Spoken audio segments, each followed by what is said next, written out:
স্বৈরাচারী সরকার কোথায়? বাংলাদেশের সংগ্রামী ছাত্র জনতা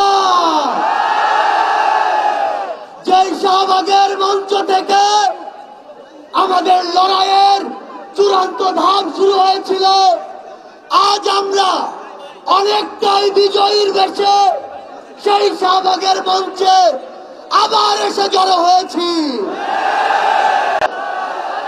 আমরা স্পষ্ট করে বলে দিতে চাই, বাংলাদেশের ছাত্র জনতাকে ব্যারিকেড দিয়ে আটকে দেওয়া সম্ভব নয়।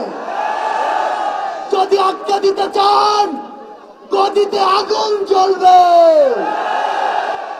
ওই স্বৈরাচারী সরকার নাকি ভারতে বসে পাল্টা গণঅভ্যুত্থানের চেষ্টা করছে। এর চেয়ে বেশি হাস্যকর আর কি হবে?